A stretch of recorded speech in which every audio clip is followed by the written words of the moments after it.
በኖትቡክ ኤልኤም ውስጥ አንደኛ የመረጃ ሰንጠረዥ፣ ሁለተኛ ማይንድ ማፕ የእውቀት ካርታ እና ሶስተኛ ኦዲዮ ኦቨርቪው የድምፅ ቅንብር ገለጻ በቀጥታ እንዴት መፍጠር ይቻላል የሚለው በዝርዝር አንድ በአንድ እኔ በመጀመሪያ የመረጃ ሰንጠረዥ መፍጠር እንደሚቻል እንከታተል። ኖትቡክ ኤልኤም ራሱ የኤክስኤል ወይም የጉግል ሺትስ አይነት ራሱን የቻለ የሰንጠረዥ መስሪያ ስፕሬድሺት መሳሪያ የለውም። ነገር ግን በምትሰጠው መረጃ መሰረት ሰንጠረዥ እንዲያዘጋጅልህ ማዘዝ ትችላለህ።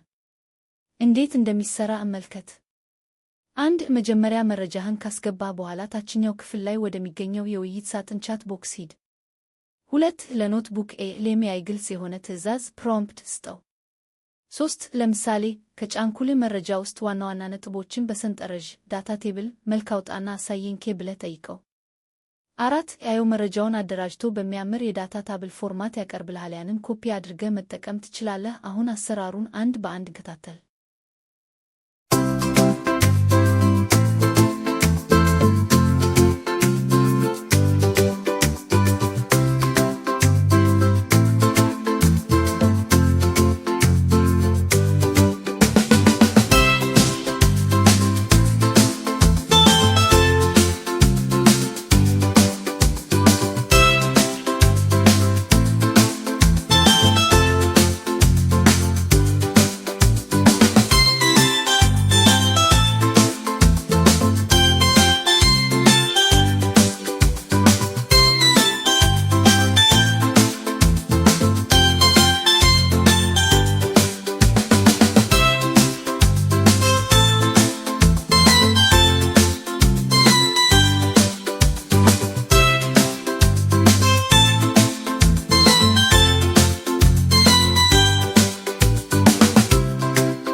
በሁለተኛ ደረጃ ኖትቡክ ኤልኤም ተጠቅመን ማይንድ ማፕ የእውቀት ካርታ እንዴት መፍጠር እንደሚቻል ደግሞ እንከታተል። ኖትቡክ ኤልኤም ልክ እንደ ሌሎች ምስል መስሪያዎች ወይም እንደ ሚሮ ኤክስማይንድ ያሉ የማይንድ ማፕ መሳያ የግራፊክስ መሳሪያ የለውም። ነገር ግን የማይንድ ማፕ ይዘትን በጽሑፍ መልክ ወይም ማርክዳውን ስትራክቸር መልክ በግልጽ ሊያዘጋጅልን ይችላል። በደቂቃዎች ውስጥ እንዴት እንደሚሰራ ደግሞ እንመልከት። 1 በቻት ሳጥኑ ውስጥ ያየውን እንዲህ ብለህ ጠይቀው። ከዚህ መረጃ ተነስተህ ዋናውን አርዕስት እና በስክሩ ያሉትን ንዑስ አርዕስቶች የሚያሳይ የማይንድ ማፕ መዋቅር በጽሑፍ አውጣልኝ። 2 ኤአይ ዋናውን ሐሳብ ከላይ አድርጎ ቅርንጫፎቹን በነጥብ ወይም በደረጃ ከፋፍሎ ይሰጥሃል። 3 ይህንን የጽሑፍ መዋቅር ኮፒ በማድረግ እንደ ዋመሲካል፣ ጊትማይንድ ወይም ሜሮ ባሉ ነፃ የማይንድ ማፕ መሳያ ድረገጾች ላይ በመለጠፍ በቀላሉ ወደ ምስል መቀየር ትችላለህ።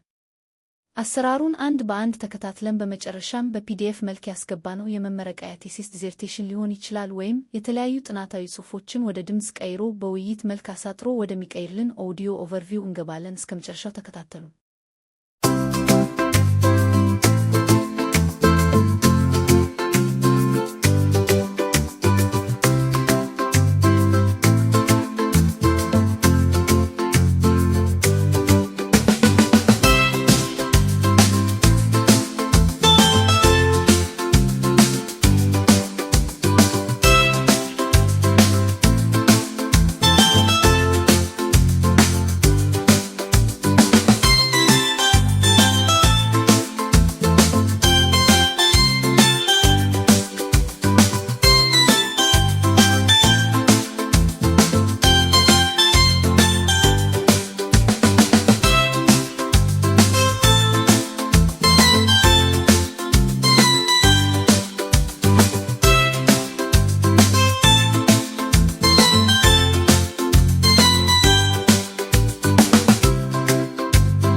በመጨረሻም በጣም ገራሚ የሆነ አውዲዮ ኦቨርቪው የድምፅ ቅንብር ማጠቃለያ መስሪያ እንዴት መጠቀም እንደምንችል እንከታተል።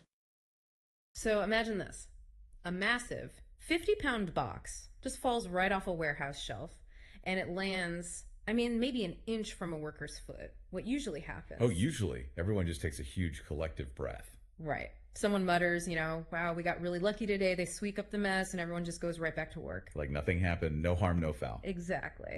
But, and this is wild, according to the world's most stringent organizational safety standard, just relying on luck like that, it's actually a catastrophic system failure. Yeah, it is essentially a free warning that your environment is fundamentally broken. Yeah. The only difference between a funny story you tell at lunch and a tragic fatality was what, a fraction of a second? Just a fraction of a second. And that is exactly what we are unpacking today.